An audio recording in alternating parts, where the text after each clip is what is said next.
One.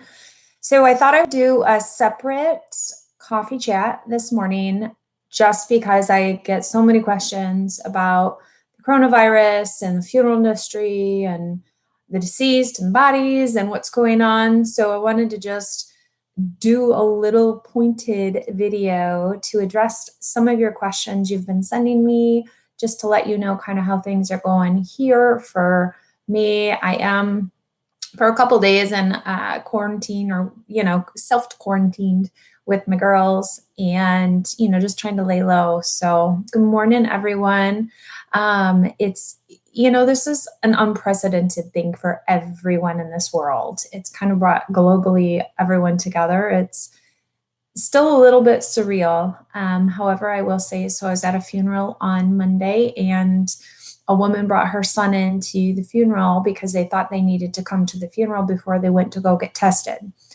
And that to me made me realize how critical it is to have these quarantine and to have these lockdown type situations, because people are not using the best judgments, and we live in a it doesn't pertain to me society. And so we have to have a lot of strict things in place. But I've seen a lot of beautiful actions by people as bars and restaurants are closed, a lot more takeout, a lot more heavy tipping during the takeout.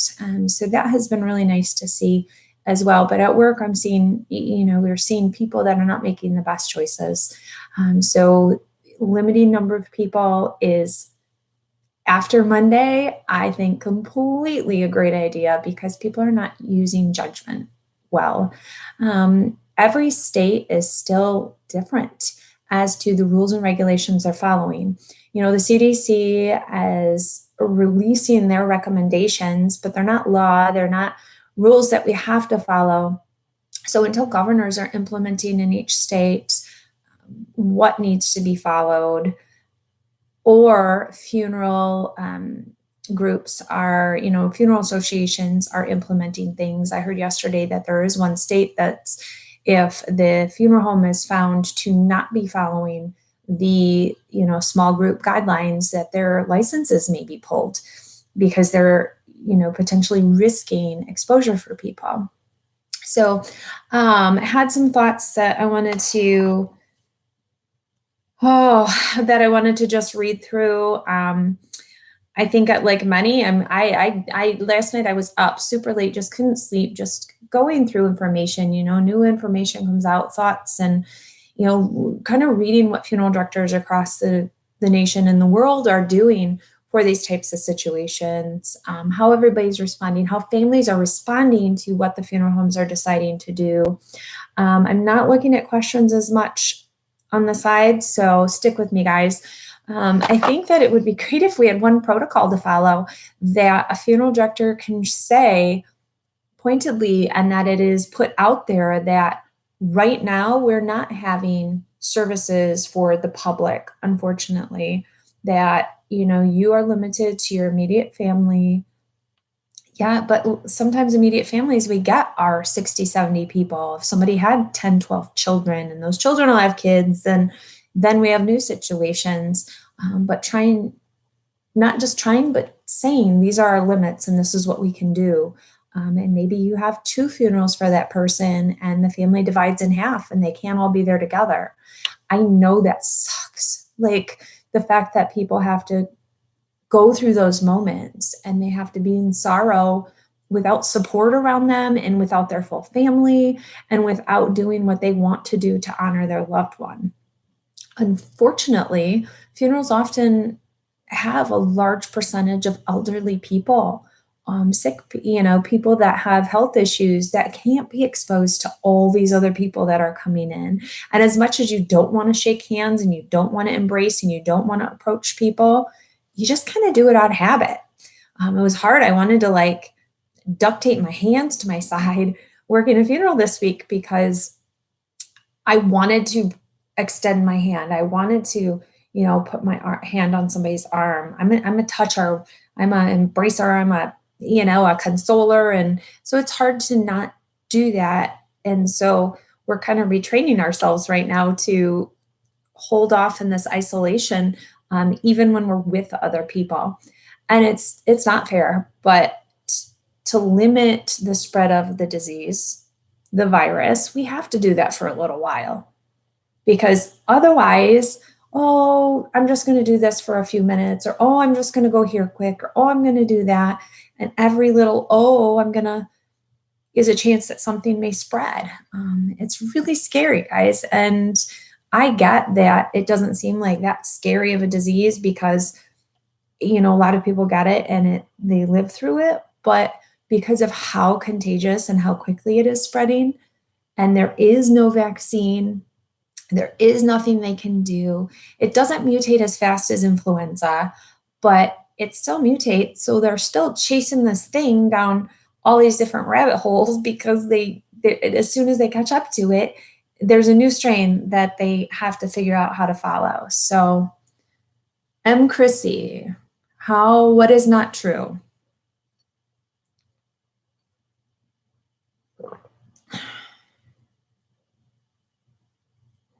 No, so the thing is, guys, that when the elderly are dying, they could have easily have died from influenza as well. That's why some of the stuff is a little bit skewed, is because the cause of death was attributed to COVID-19. But if you have a 95-year-old person, they were very susceptible to any illness. So they could have just as easily died from a cold or pneumonia or flu or some other version of a virus as well. So it's hard. Like, that's why numbers are so hard to figure out, what is what over the course of it. Zach, I don't know. Would the family be charged for 2 funeral services? I think this is something everybody is just muddling through as they go along, and every family we're having to kind of figure out what we're doing. You still have families that are wanting to have 250 people funerals because they want everybody to come. Well, people are choosing not to come, so it's going to be smaller because of that. But it's not fair to even offer that up for people to have to feel badly to not come because it's something they're not supposed to be doing. It's a really bad situation for everybody. There's just not a win-win, truly.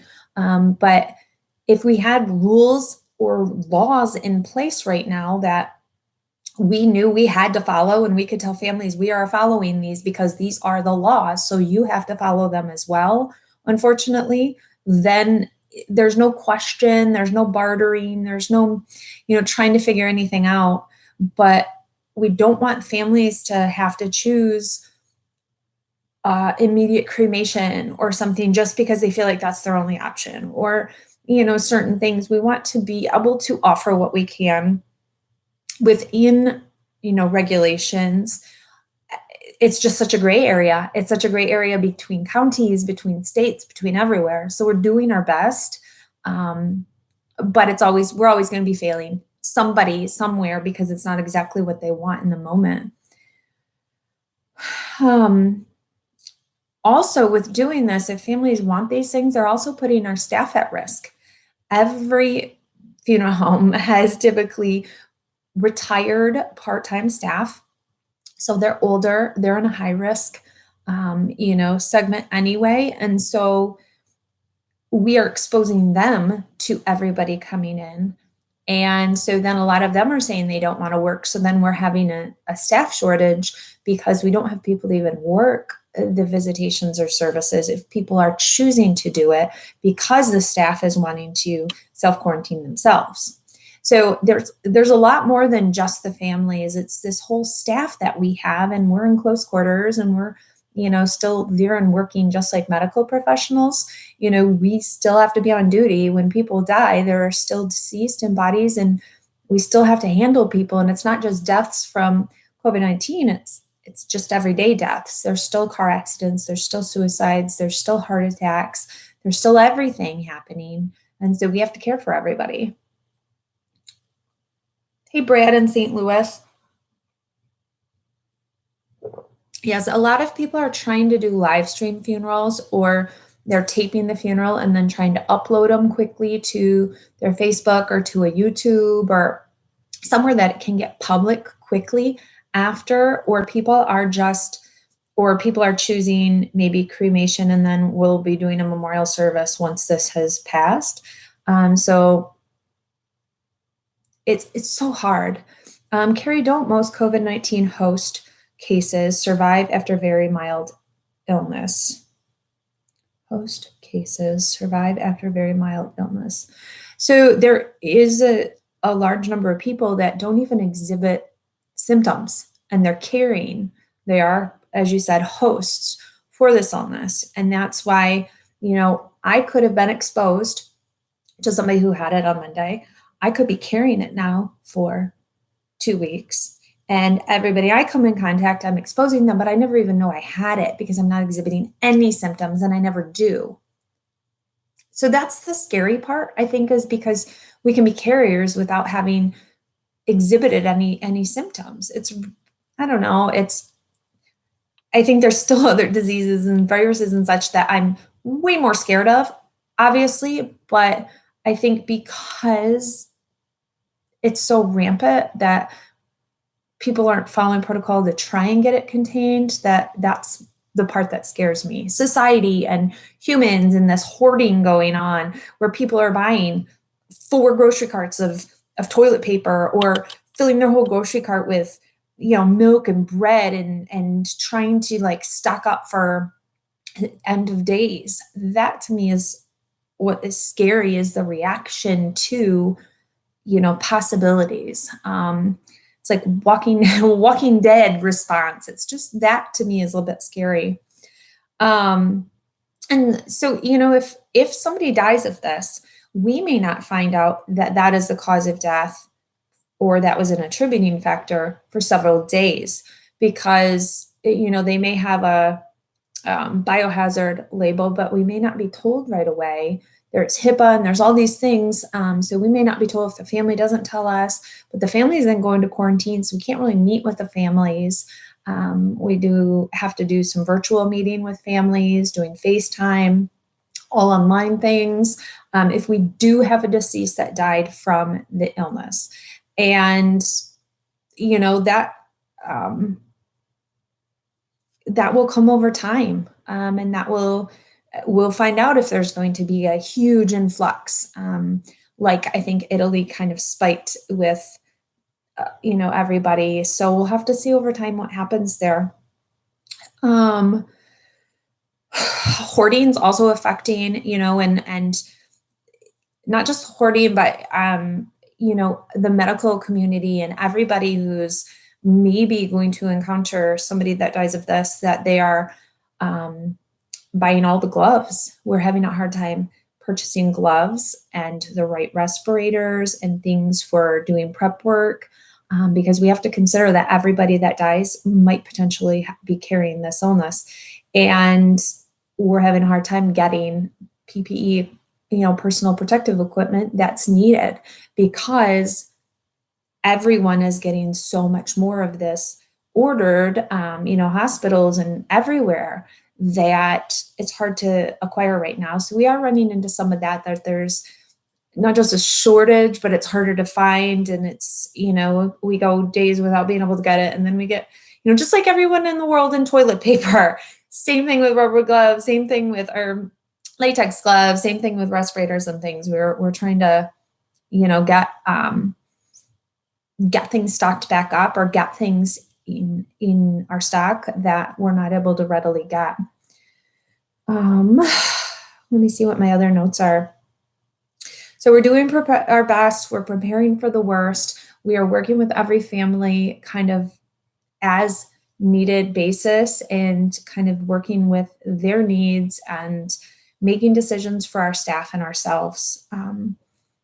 But like we said, public needs to do their part. If you are going to a funeral, make sure, wear a mask or wear gloves, make sure you're not embracing, make sure you're not doing things, but also don't forget these families.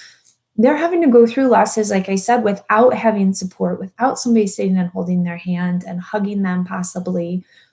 reach out, FaceTime with somebody who's lost somebody, send them a quick, drop something in the mail to them. Just do something to show support to them right now in any way you can that is safe, because families still are losing, still need support, still need love. And we can do that in a lot of non-physical ways. It just takes a little more effort. Order them some Uber Eats dinner and send it over to them. So they don't, they're not leaving the house, and they know that somebody's thinking about them, because maybe you can't make your normal, casserole that you want to make and go drop it off to their house because we shouldn't encounter them, but maybe order something from a restaurant to be just delivered to them and dropped off. I don't know. There's many, many options that we can do. I did have somebody ask, if you get a victim of the new deadly virus, would there be any extreme precautions you would take, or would the ones in place suffice? We're doing extra PPE for everyone that we are handling right now, just to ensure safety. But I do know of places that are using like full plastic or, full suits, almost like they're going into a biohazard Ebola type situation, because they're just not taking any chances. So we have to do what makes us most comfortable and what makes us feel safe as well in this situation, because we still are kind of called to handle and care for deceased during this time, whether they died of COVID or not. And so we're doing our best, everyone. We're doing what we can and showing love. Someone asked me, where are we going to bury all the bodies? As of right now, it's not like there's a huge influx of deceased from this virus here. The deaths are spread out across the country. They are greater in some of the more populated, like out in Washington. And I think last I saw kind of the numbers map, there was large numbers in New York as well. So near some of the larger cities where there's a lot more contact between people. So there are a little bit of influx depending where you're at. And kind of going forward as normal, we're still able to schedule burials. We're still able to do cremations and things at this point. So we're just moving ahead, baby step at a time. Every day is changing, so all we can do is our best as everybody else is figuring this out. So nobody has all the answers. It's not like somebody's sitting there knowing exactly what everybody should do and they're not telling us. There's just nobody has all the answers yet. I am so sick of hearing about it as well. That's why I wanted to do one video specifically on this for whoever wants to listen to this. And then I'm not talking about it in the next video, guys. Next video, we're going back to just all the other stuff. If you have questions on this, I want people to be educated and feel comfortable. I want you to know that we are doing our best, and that together, us and consumers are trying to move forward and trying to serve you the best as you're having losses. But things are changing right now, and things have to change. And unfortunately, with every family, we're trying to find the best answer. So I will talk to you guys soon. I'm going to go live here in just a little bit to talk about all other things funeral. No COVID, no Corona in the next video. So stick with me. I'll be back here in a few minutes, guys. Bye.